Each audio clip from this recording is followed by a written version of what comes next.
Prime Minister, ladies and gentlemen, today's meeting reflects the unique relationship between the European Union and Georgia.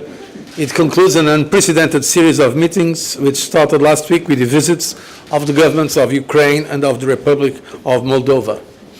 And my message after the very useful, constructive, friendly and open discussion with Prime Minister Garibashvili and his ministers is very clear. The European Commission stands by Georgia. We stand by a democratic, prosperous, united, stable Georgia. And the European Union is firmly committed to political association and economic integration with Georgia.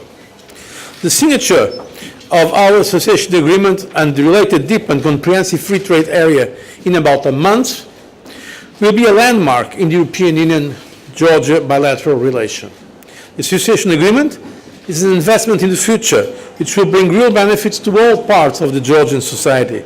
It will transform the economy, open markets, create a better business environment, provide economic means to build a prosperous future for all Georgian citizens. Georgia was a front-runner in establishing a multi-party democracy and promoting market reforms amongst our eastern partners. During our meeting, I have expressed to Prime Minister European Commission support for Georgia's program of key political, judicial and economic reforms, respecting the rule of law, avoiding selective justice, guaranteeing the necessary political space for all parties and civil society are all key elements of a modern and prosperous state. Prime Minister gave me his personal commitment on these matters about what has been done and his determination to further go on this reformist path.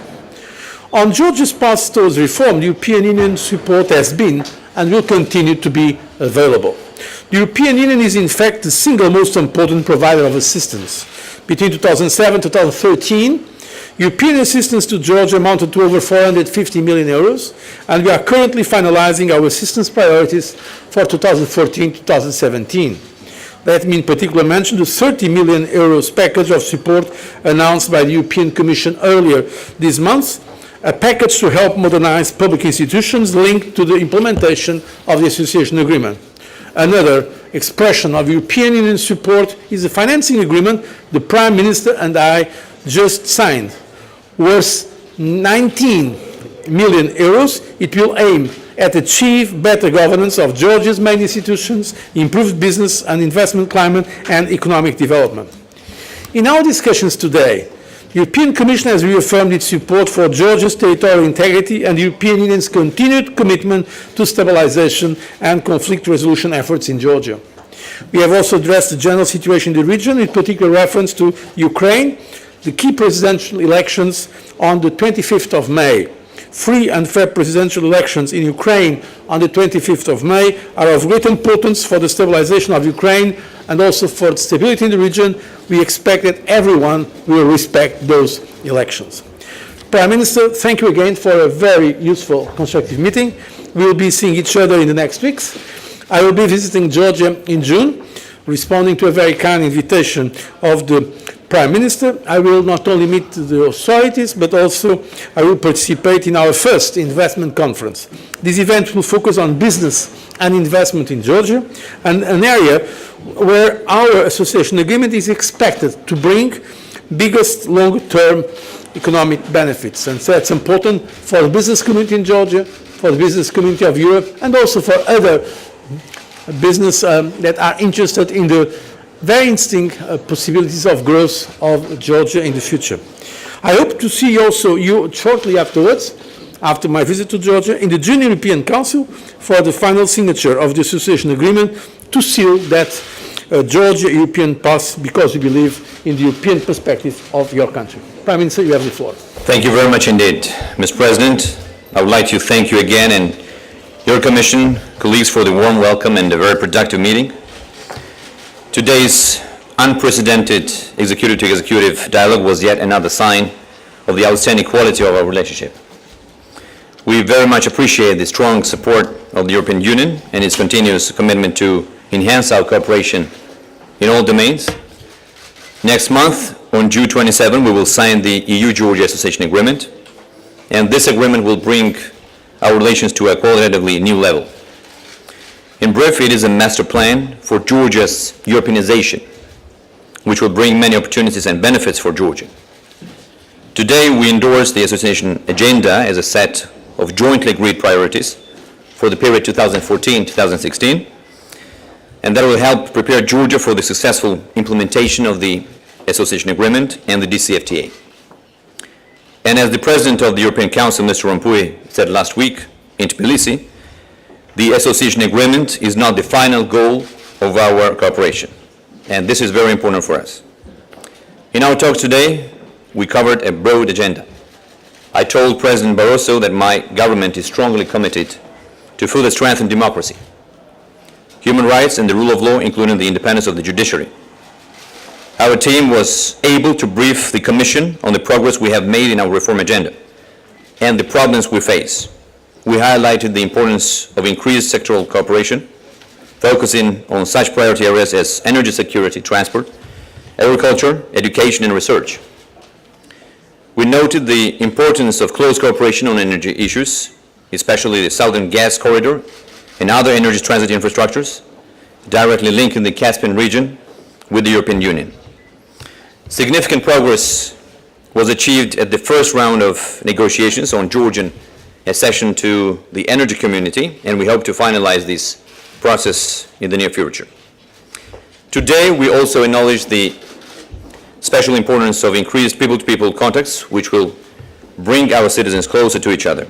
In this regard, we agreed that swift progress on a visa-free regime is of major importance.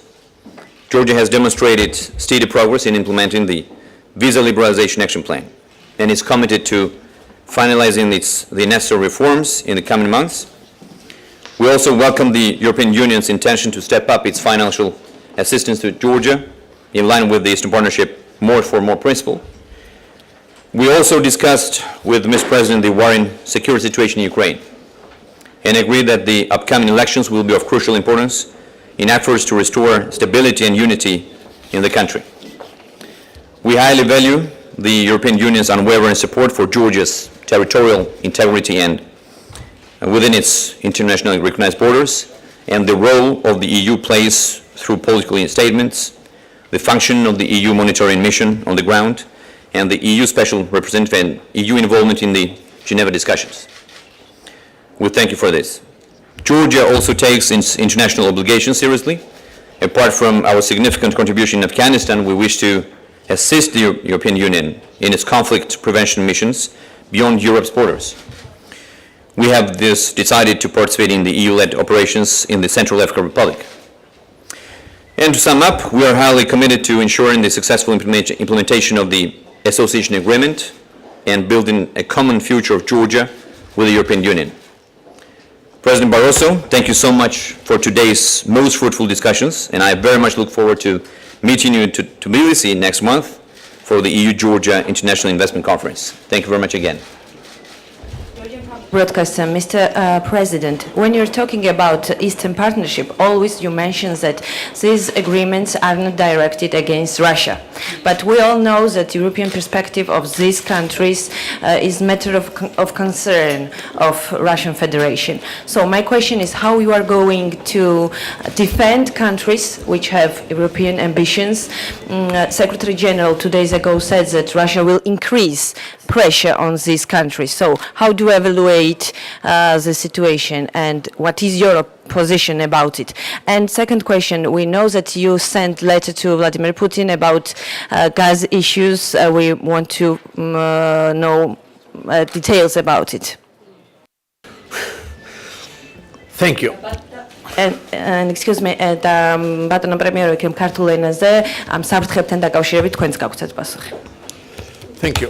First of all, regarding relations with Russia, we have said publicly and privately to all our interlocutors that we are not interested in a deterioration of those relationships.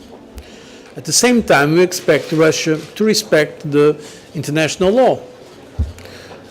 The countries, independent countries, have the right to sign the agreements with the other partners they want. This is so simple as that. Ukraine has the right to sign an agreement with us, and Georgia has the right to sign an agreement with us. At the same time, Russia has the right to sign agreements with other parties, and we don't object.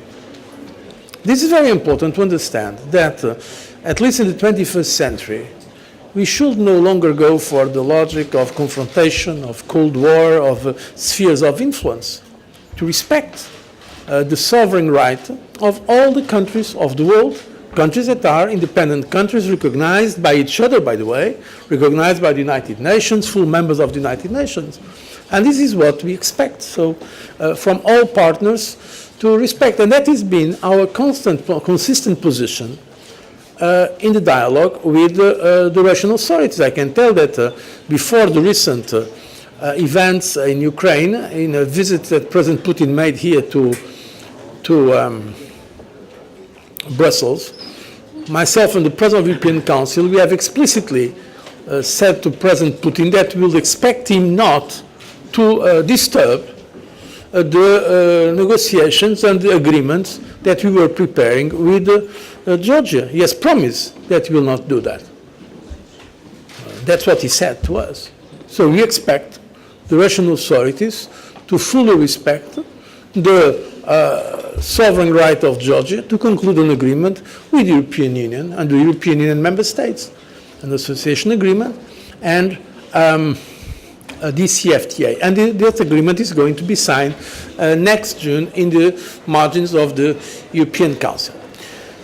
The second issue is about the letter. In the letter is self-explanatory. What I said in the letter is our clear position, not only the position of the Commission, because I was answering to a letter of President Putin that he addressed to several member states of the European Union, but member states wanted the Commission to answer on behalf of all the European Union member states, including the European institutions. And so we explained that we are extremely committed to find an agreement, to help find an agreement, because it's basically the effort that Russia and Ukraine should make. We are facilitating that agreement. There have been very important meetings at technical level, but also at political level, with the ministers of energy of Russia, of Ukraine, and the Commissioner Oettinger, our Commissioner for Energy.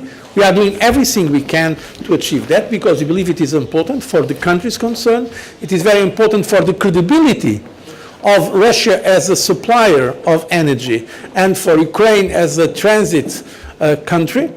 And it's certainly also in the European interest, so that the supplies are kept. So it's something that we want to look at with a win-win perspective, and not as a confrontational matter, because energy, that has been our constant and consistent position, should not be used as a political weapon. And that is precisely what I say in very clear terms in the letter I addressed on behalf of the European Union and its 28 member states to the President of the Russian Federation. Just after this, and that's why I cannot stay here too long, and I'm sorry, I'm going to open here an energy conference, an energy security conference. The Prime Minister of Poland, Mr. Tusk, is with us, precisely to present some of the work we are doing, preparing also the European Council next month on the topics of energy security. We believe it's very important to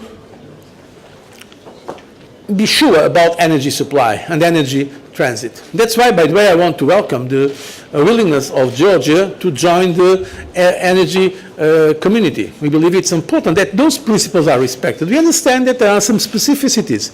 We are not dogmatic. Georgia, for instance, has no borders with other countries of the energy community.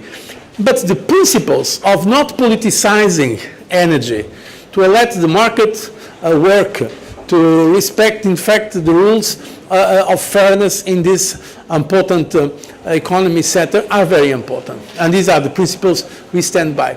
And since I'm now praising Georgia, let me also say, because I have not done it in my previous intervention, that we very much welcome the participation of Georgia in some of the European Union, or the intention to participate further in some of the European Union CSDP missions, in terms namely of peace making or peace consolidation. I believe it's important. It's another signal of what Prime Minister called, rightly so, the Europeanization of Georgia. And I'd like the Georgian citizens, through you, to know that we very much appreciate that Georgia is making that effort, sometimes very far away from its borders. It's something that is highly appreciated as well. Voilà. Thank you. As for your question regarding the threats, I'm more than confident that we will sign the association agreement without any complications, without any problems. I also want to confirm that during a meeting with the Deputy Foreign Minister of Russia and with my special envoy for Russian relations, they discussed this issue. And Deputy Foreign Minister Karasin confirmed that, and he made a public statement on behalf of his government, that Russia does not intend to interfere with the association agreement. Therefore, I'm more than confident that we will sign it without any complications. Thank you. Thank you. One final last short question, please. Mr. Prime Minister says that to sign the agreement is not the last goal for Georgia. Mr. President, after Georgia signs the agreement, what will be next steps? What commitments has Georgia to fulfill afterwards? This agreement is not a normal agreement. It's an agreement about economic integration and a political association. Basically, what we are offering Georgia is full access to the European Union market. That is the biggest market in the world by value. I think it's easy to understand that for a small business in Georgia, or a big business if this is the case, it's very important to count not only with the Georgian market, that is of course limited because it's not a very big country, but with free access to the biggest market in the world. So, of course there will be adaptation, but it's very important is what we are doing ourselves. For my country or for the other countries of Europe, my country has 10 million people. Of course our companies cannot only export for 10 million, they have access to all the more than 500 million people of Europe. So that is why the agreement is so important in terms of economy. The DCFTA, Deep and Comprehensive Free Trade Agreement or area is extremely important. It will now, of course, depend on you, because that's the modernization of your economy, to make your companies and your more competitive. But you have been doing very well in the, over the years. You have a very high growth rate.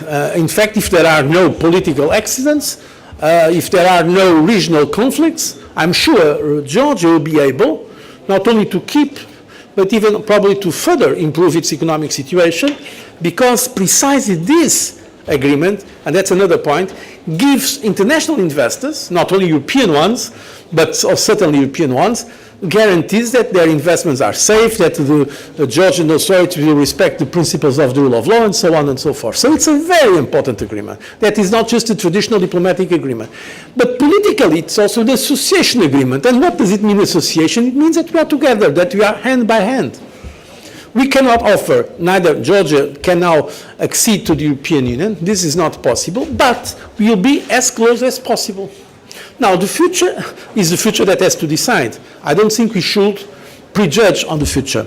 I believe Georgia and the Georgian people want to feel closer to the European Union, to the European way of life, to democracy, to open economies. I believe that's what young people in Georgia, and not only the young people, want. At least that's what the different governments of Georgia, and today the Prime Minister once again told us very clearly, we want to be closer to the European Union. So let's work for that. Let's not now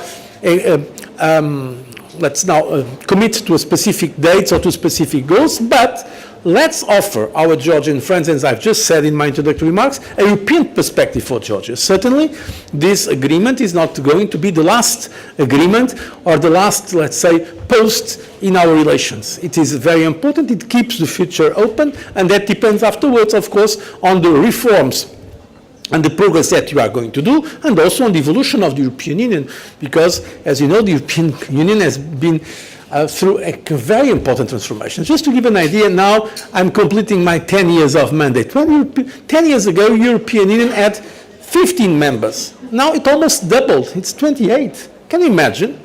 So it's a huge task. So from 15 to 28 members in just 10 years. and the future is open. But at this moment, we cannot commit to nothing more precise unless signing the agreement, implementing it loyally on both sides with decisive, knowing, of course, that a lot depends. No solution will be coming from outside. That I have to say also very honestly to our Georgian citizens and Georgian friends. We can help, and we are determined to help, but the basic issue depends on the Georgians themselves, what they do for their economy, for their modernization, and I know there is a willingness to do that. And I will do everything on you to become 29. Okay. Thank you very much. This concludes our press point for today. Thank you.